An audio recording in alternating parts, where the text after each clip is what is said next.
Fala pessoal, professor Francisco Ataíde aqui para mais um vídeo do nosso curso Repertório Único, onde a gente trabalha os conteúdos de filosofia, sociologia, humanidades em geral, para melhorar aí o nosso desempenho em redação, tá certo?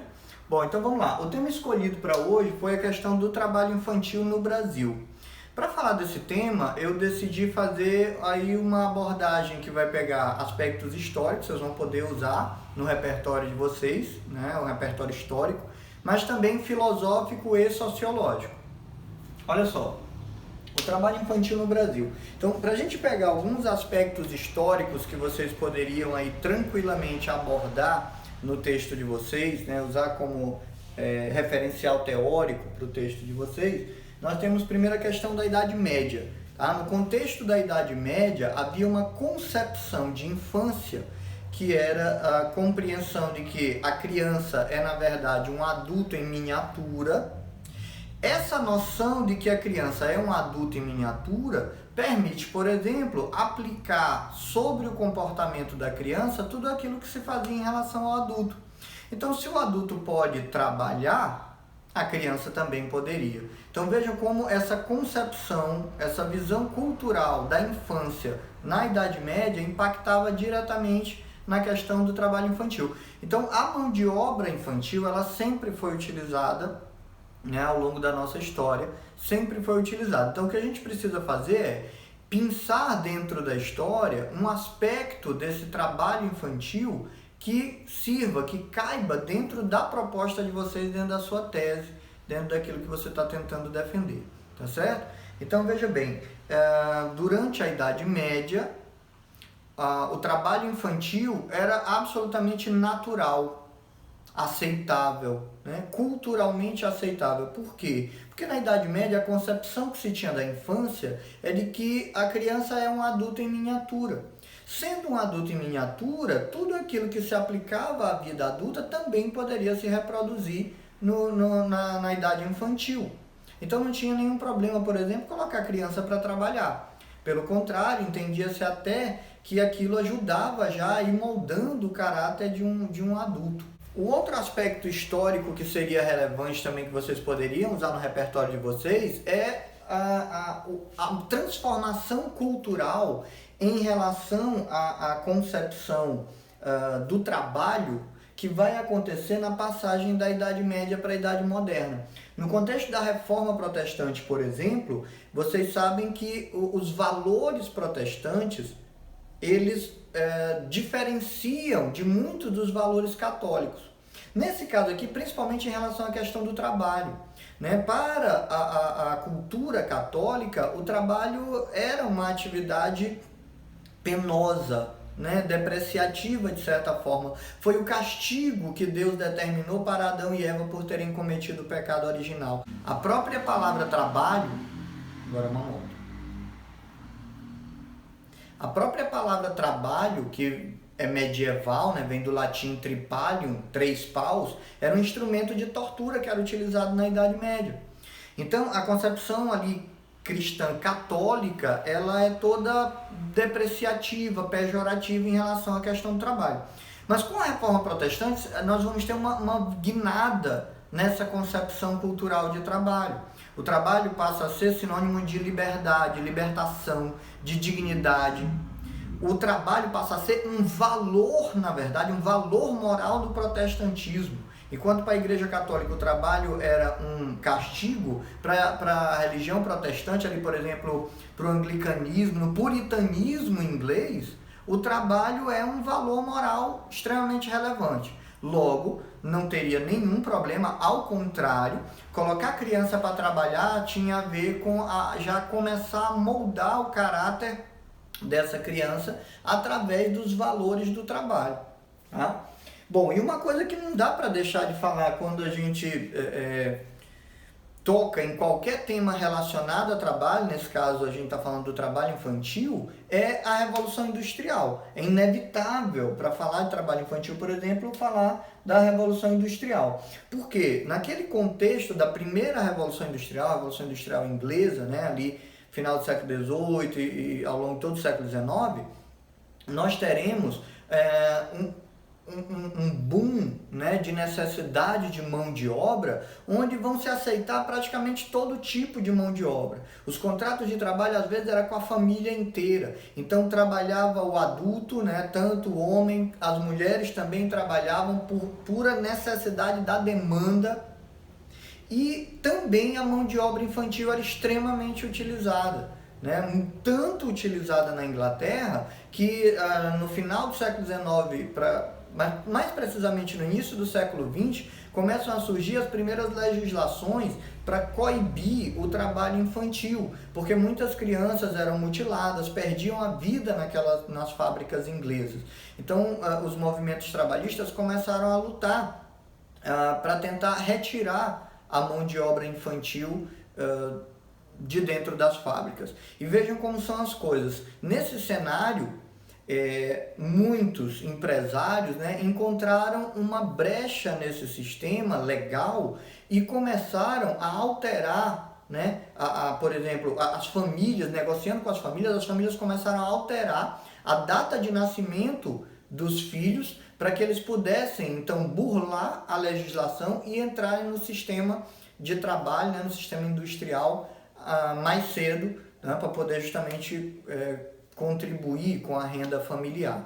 Tá? Então, numa eventualidade de um tema de redação relacionado ao trabalho infantil, você pode tomar aí como repertório 3 momentos muito impactantes da nossa história e que tratam, né, você pode abstrair daí a relação com o trabalho infantil de maneira muito interessante. A Idade Média, a Reforma Protestante e a Revolução Industrial. Bom, um outro aspecto, né, já que a gente está falando de trabalho infantil no Brasil, um aspecto interessante é de ver a questão no Brasil especificamente. Então, veja, eu destaquei aqui para vocês no cenário colonial e imperial, porque na história do Brasil nós sempre tivemos trabalho infantil, desde quando os portugueses começaram a vir, né, para o nosso país, vieram para cá, para a nossa terra, muitas crianças já eram trazidas, né? Porque às vezes vinha a família para trabalhar e as crianças vinham juntas. E muito por força tanto da concepção medieval, de que a criança é um adulto em miniatura e, portanto, pode fazer tudo que um adulto faz, ela também poderia fazer. Talvez numa proporção um pouco menor, mas poderia fazer. Ou pela concepção protestante de que trabalhar é um valor moral, então de qualquer forma se utilizava a mão de obra infantil. Tá? Chegando aqui, a mão de obra indígena que vai ser escravizada, né, a criança não vai escapar, a criança indígena não vai escapar desse processo também de escravização, tanto quanto vai acontecer também durante o período do tráfico negreiro. Assim como se escravizarão os adultos, né, aqueles que vêm com família completa ou que tiveram filhos aqui, as suas crianças também serão escravizadas, tá certo? Só que aí o que a gente poderia destacar aqui de interessante, ó, durante o período colonial, principalmente aqui chegando para o período imperial, as crianças negras, né, elas vão trabalhar na lavoura da cana, na lavoura do café, em todas as lavouras, irão trabalhar. Mesmo com, por exemplo, a lei do ventre livre, já no processo de abolição da escravatura do Brasil, é uma coisa que vocês poderiam citar, né? A lei do ventre livre, porque fala daquela criança que nascesse a partir daquele ano de 1870, filhos de pais escravizados, né, nascendo no Brasil, ele seria livre, ele já não seria escravo, né? Já é o processo de abolição. No entanto, essas crianças elas ficavam tuteladas pelos senhores de escravo até os 8 anos de idade. Então, até os 8 anos de idade, elas tinham que trabalhar. Às vezes era uma coisa, digamos assim, aparentemente leve, mas que psicologicamente, culturalmente, fez muito mal, né, para esse grupo étnico. Então, o que vai acontecer? Por exemplo, às vezes era pajem, né? Fazia companhia para as filhas do branco, às vezes virava saco de pancada da criança branca, sabe? Era para servir de qualquer forma. Pelo menos até os 8 anos de idade isso acontecia. A coisa vai começar a mudar e vai começar a melhorar no Brasil, que aí é outro aspecto que vocês poderiam citar e seria bem legal, a partir dos anos de 1940, ali dentro da chamada Era Vargas, quando vai começar a surgir uma legislação trabalhista, né? E aí, o trabalho análogo ao trabalho escravo, que é uma expressão que vai surgir ali, trabalho análogo ao trabalho escravo, ele vai ser proibido, né, vai ser inserido no Código Penal, ali a partir de 1940, e nessa levada, o trabalho infantil também começa a ser combatido. Mas por conta da pouca fiscalização, né, acaba que não é muito efetivo. Com a CLT, né, dentro da Era Vargas também, a consolidação das leis do trabalho, nós vamos ter mais uma vez ali o reforço dessa proibição, né, da coibição do trabalho infantil no Brasil, tá certo? Mas, por outro lado, também teremos, então, a Constituição de 1988, a chamada Constituição Cidadã, que vai estruturar definitivamente as bases, né, de uma cidadania plural e integral e que leva em consideração, obviamente, o cuidado com as crianças. Da legislação brasileira, né, que trata da questão do trabalho infantil, né, da proibição, da defesa da criança em relação ao trabalho infantil, vocês poderiam citar, por exemplo, esses documentos aqui, né? O principal, a Constituição, nossa Constituição Federal de 1988, que lá no artigo 7º, no seu artigo 7º, trata justamente da proteção à infância, né? E também no artigo 227, que fala quem são os responsáveis por cuidar, né? A responsabilidade do Estado, da família, da sociedade de um modo geral, certo? A lei de 1990 que criou o Estatuto da Criança e do Adolescente, né, com base, é claro, na Constituição Federal de 1988, porque as bases já ficaram organizadas lá.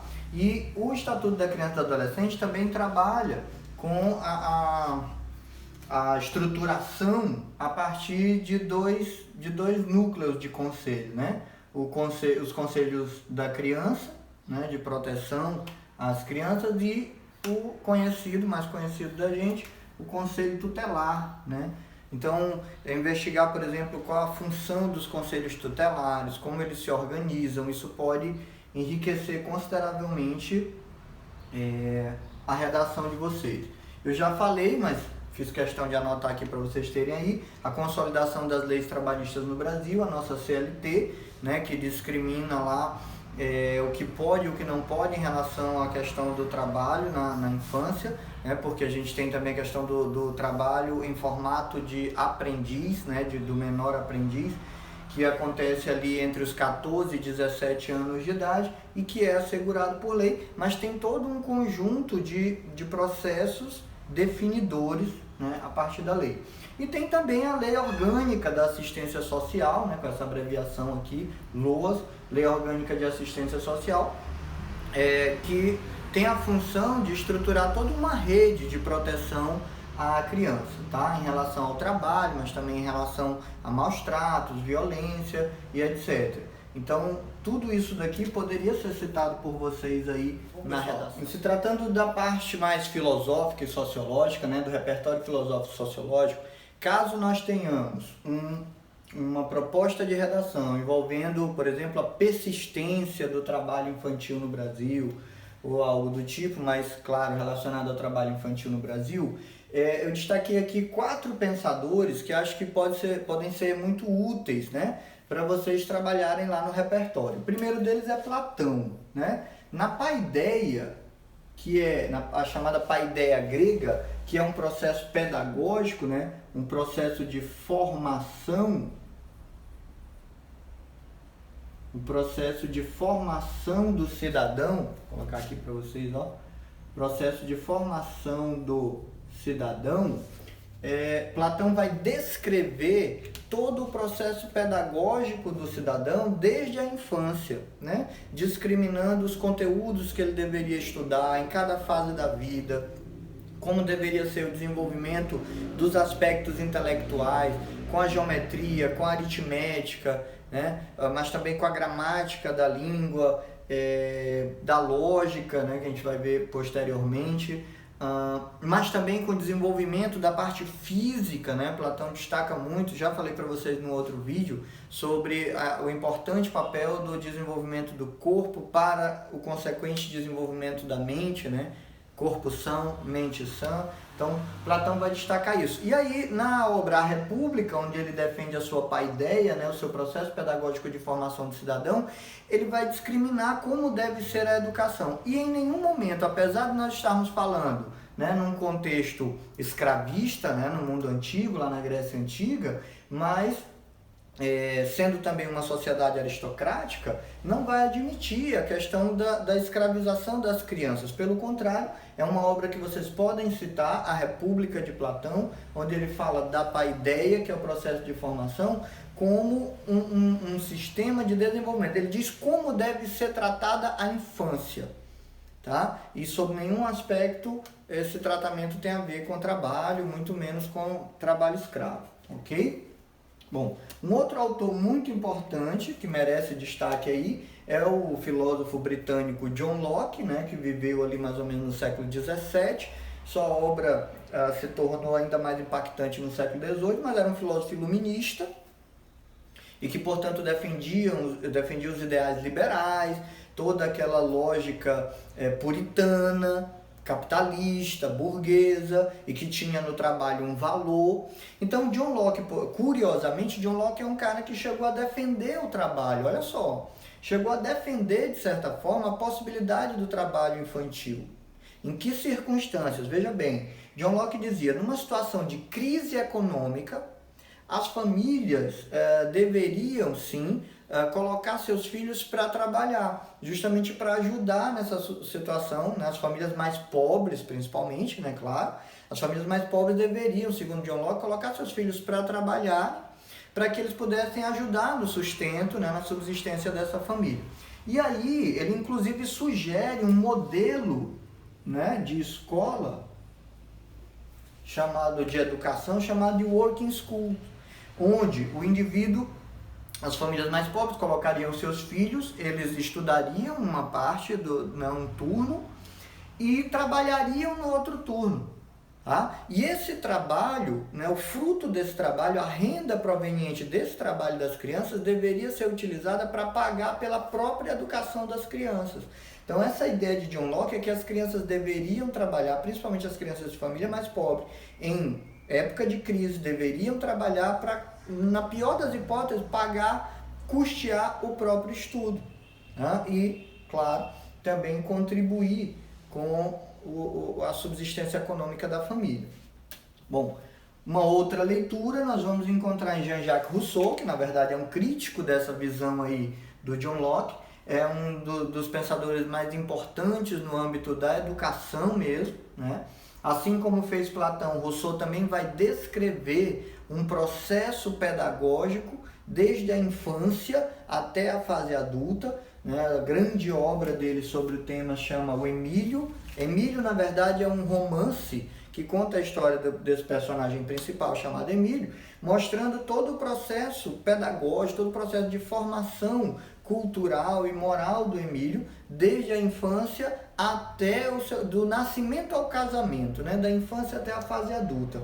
E dentro desse processo, o Rousseau ele vai discriminar como deveria ser a educação em cada fase da vida. E aí vem um detalhe.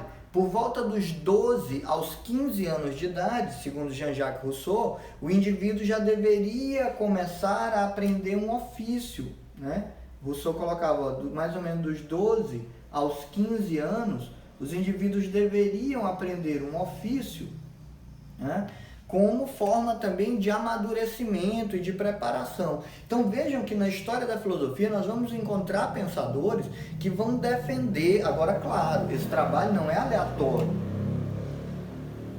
Quando Rousseau defende que a partir dos 12 ou entre os 12 e os 15 anos de idade, os meninos deveriam aprender um ofício, as crianças deveriam aprender um ofício, porque isso colaboraria com o seu processo de formação, não, ele não está falando do trabalho infantil, né, do trabalho de qualquer maneira, tá? Isso aqui é interessante para você fazer um contraponto. Esse trabalho aqui, ele é tutelado, isso aqui é um trabalho, tutelado.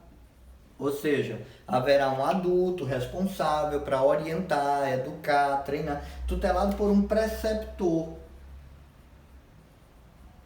Tá? Então não é um trabalho que vai acontecer de qualquer forma, exploratório e tal. É um trabalho orientado de aprendizagem para o amadurecimento desse sujeito, tá? E o último, é claro, não poderia faltar, quando a gente fala de trabalho, né, principalmente no mundo contemporâneo, você vai estar falando do trabalho na sociedade capitalista, dentro do sistema capitalista, e aí alguém que, por mais que possa parecer clichê nas redações, é alguém que não pode faltar. Assim, é meio que um lance de segurança, né? Se você não conseguir lembrar de ninguém, se o tema é trabalho, você sempre poderá buscar Karl Marx, que é um grande crítico do sistema capitalista e que critica todas as relações de exploração e de desigualdade social provenientes do sistema. Então veja, é um lance de segurança. Não consegui lembrar de ninguém, da ideia de ninguém, deu um branco geral, respiro fundo, tem um cara que eu não vou esquecer nunca, que é Karl Marx. E aí você vai, né, sendo ele um crítico do sistema capitalista, você sabe que ele vai ser crítico e denunciante de todos os efeitos nefastos do trabalho infantil, porque reforça toda uma situação de desigualdade, né, social, porque negligencia a infância, né, impede, inviabiliza que os indivíduos tenham uma infância e um desenvolvimento integral adequado, tá certo? Galera, espero mais uma vez poder ter contribuído aí com vocês e a gente se vê até o próximo vídeo. Abraço!